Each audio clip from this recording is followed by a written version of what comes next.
850 करोड़ की सब्सिडी की बात हो रही, क्या कहीं ना कहीं उसको लेकर भी ट्रंप कोई चेंज ला सकते हैं कनाडा के प्रति? देखिए, Canada is a separate country now. ये हम्म। जो बात हो रही है नहीं फिफ्टी मैम, वो फर्स्ट जो स्टेट नक्शे बनाने। पर दिखा देना, उनको ये कह देना कि आप हमारा 51वां राज्य, इसको जरा क्लियरली समझाइए। हम इसको किस तरीके से लें, पर दुनिया उसको किस तरीके से देखे?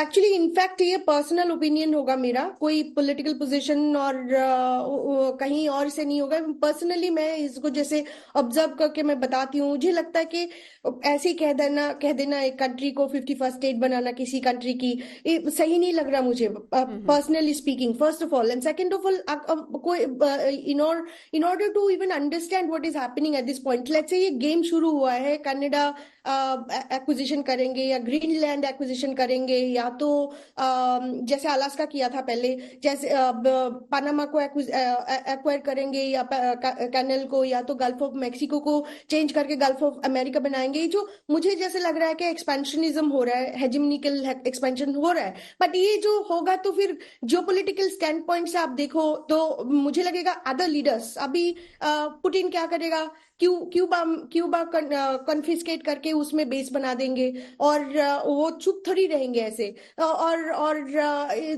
अभी कैलिफोर्निया जो स्टेट है अमेरिका की, कंप्लीट डेमोक्रेट स्टेट है एंड कंप्लीट मार्क्सिस्ट स्टेट है, उसको निकाल के वो लोग कहेंगे कि हम लोग कैलिफोर्निया को लेके जाएंगे under under the umbrella of Marxist hegemony. और ऊपर से अभी ऐसे करेंगे तो फिर मोदी को भी पाकिस्तान, बांग्लादेश, म्यांमार, श्रीलंका सबको खरीदना चाहिए।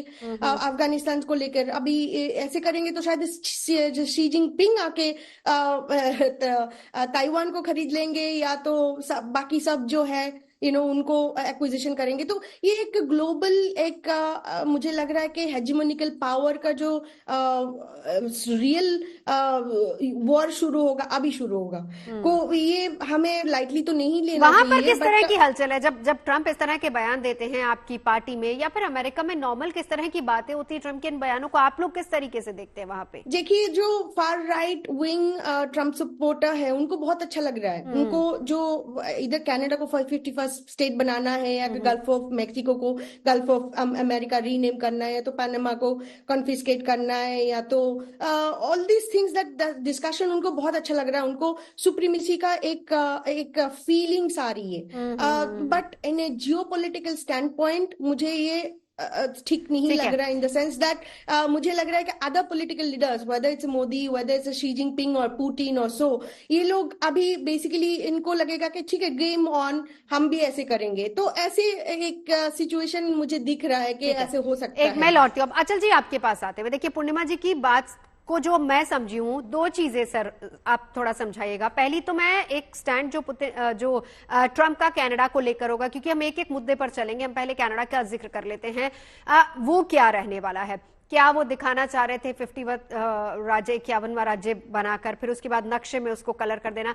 क्योंकि सर देखिए अचल जी, इसके बाद से बयानबाजियां बहुत हो रही हैं। उधर ट्रूडो का इस्तीफा देना, कल हमने इसी पर चर्चा की थी कि कहीं ना कहीं ट्रंप से उनकी खटपट थी, ये उसका नतीजा हो सकता है। अंदर खाते अब कंजर्वेटिव्स इसको लेकर लगातार बयानबाजी कर रहे हैं, उनके लीडर का भी इसको लेकर बयान आया है, जिस तरीके से ट्रंप ने कहा है कि वो 51वां राज्य। एनडीपी के लीडर जगमीत बार बार इस बात को लेकर बयानबाजी कर रहे हैं। तो पहली बात ये है कि कनाडा को लेकर क्या अमेरिका का स्टैंड हो सकता है, और दूसरी बात, अगर पूर्णिमा जी ये कह रहे हैं कि हम लोग चर्चा करते हैं, वो जो उनके पक्ष में है वो बहुत खुश होते हैं, तो कहीं अपनी आवाम को खुश करने के लिए कि we are the supreme power, हम एक सुपर पावर है, दिखाने के लिए तो नहीं इसको बयानबाजियां दी जा रही?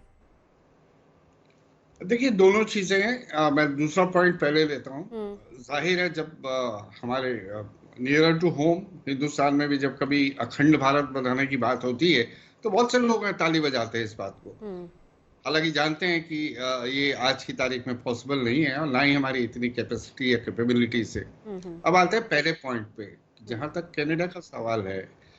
देखिए, इसको लार्जर कॉन्टेक्स्ट में अगर देखें तो डोनाल्ड ट्रंप ने पिछली बार भी अपने अमेरिका फर्स्ट के कॉन्टेक्स्ट में बार बार ये कहा था कि अमेरिका दूसरों जो उनके अलाइज हैं उनकी टोटल रिस्पॉन्सिबिलिटी क्यों उठाए। इवन नेटो अलाइज को कहा था कि आपकी सिक्योरिटी के लिए अमेरिका पैसा खर्च क्यों करे। और इसी तरह की सब्सिडीज की बात हुई थी। लेकिन इस बार आई थिंक ये कुछ बहुत आगे निकल गए हैं।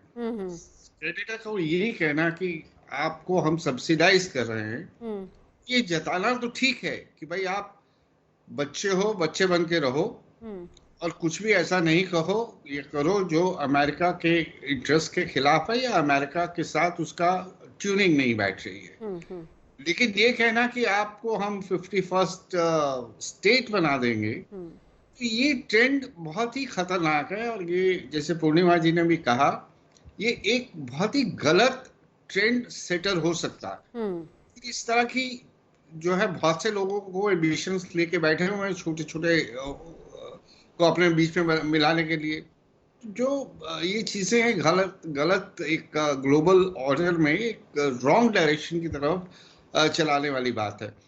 आप कनाडा से कहिए कि आप जूनियर पार्टनर रहिए हमारे, आप फॉलो करिए हमें, जो भी हम कहें आप हमारे नक्शे कदम पे चलिए। जो यूरोप में आपका यूके जैसी कंट्रीज हैं जो बिना कहे ही वो अमेरिका की धुन में धुन मिलाती हैं, तो ये एक अलग चीज हो जाती है कि आप किसी को ये कहना कि बी माय जूनियर।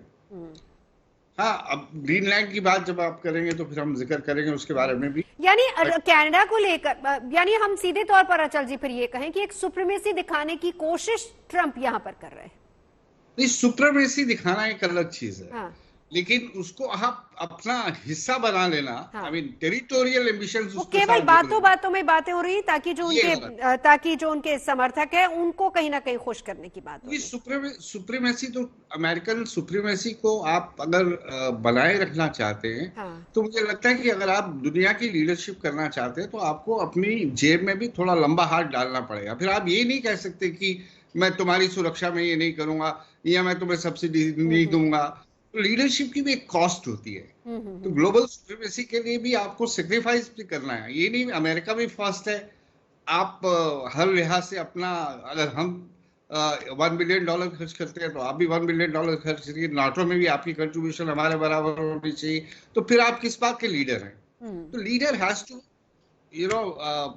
उसको साबित करना पड़ता है कि लीडरशिप क्वालिटीज के अलावा ये इकोनॉमिक बर्डन जो छोटे देश हैं वो जो आपको फॉलो करेंगे, तो क्यों फॉलो करेंगे? इसीलिए करेंगे ना कि आप उन्हें सिक्योरिटी दे रहे हैं, लेकिन उसके लिए खर्चा भी आप खुद उठा रहे हैं। तो आप एक तरफ ये कहें कि हम आपकी सिक्योरिटी का खर्चा भी नहीं उठाएंगे और आप हमें सैल्यूट भी मारिए, तो ये तो पॉसिबल नहीं। बिल्कुल। सुरेश जी, एक कमेंट आपका, अमेरिका और कनाडा के रिश्तों को लेकर ट्रंप के टेन्योर में कैसा रहने वाला है?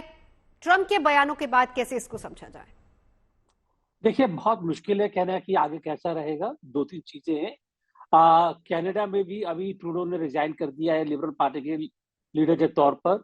वहां पर नए प्राइम मिनिस्टर बनने वाले हैं। नए प्राइम मिनिस्टर का रवैया ट्रूडो जैसा तो बिल्कुल नहीं होगा। Trudeau was completely anti immigration. आखिर में शुरू में वो प्रो इमिग्रेशन थे, लिबरल पार्टी है। तो उनका और ट्रंप का मेल कैसा रहेगा डिपेंड करता है कि कौन बनता है प्राइम मिनिस्टर। और उसके बाद में जब अगले साल इलेक्शन होंगे तो वहां पर कंजर्वेटिव पार्टी आएगी या कौन आएगा, ये कहना बड़ा मुश्किल है। ये तो मेरे ख्याल है अभी से ये कहना बड़ा मुश्किल होगा कि कनाडा और यूएसए के बीच के जो ताल्लुकात हैं वो कैसे रहेंगे। लेकिन इतना जरूर मैं कह सकता हूँ कि अमेरिका कनाडा के ऊपर दबाव बनाता रहेगा। अपनी मंशा उसने जाहिर कर दी है। आप याद रखिए कि ट्रंप वो डिप्लोमेट नहीं है। उनके मुंह में, उनके जो दिमाग में आता है वो वैसा बोल देते हैं, बजाय इसके कि वो अपनी लैंग्वेज को बड़ी सावधानी से लफ्जों को चूज करें ठीक से। अपनी उन्होंने मंशा जाहिर कर दी है कि आपको हमारे जूनियर पार्टनर बन के रहना होगा और हम जो चाहते हैं वो करना होगा, इसके बाद में देखा जाएगा। देखिए, एक चीज ये है कि किसी भी हालत में अगर हम ये सोचे कि कनाडा जो है उनकी रिलेशनशिप खत्म हो जाएगी या दिक्कत हो जाएगी, कनाडा की जो फ्रूट, वेजिटेबल्स, रॉ प्रोडक्ट की सप्लाईज के बिना, फार्म प्रोडक्ट की सप्लाई के बिना अमेरिका को दिक्कत होगी। जो वहां के लोग हैं उनको भी सप्लाई चाहिए। Canada is also energy buyer from the USA. बिल्कुल। तो यूएसए क्या करेगा? तो म्यूचुअल डिपेंडेंस है सिक्योरिटी के अलावा भी।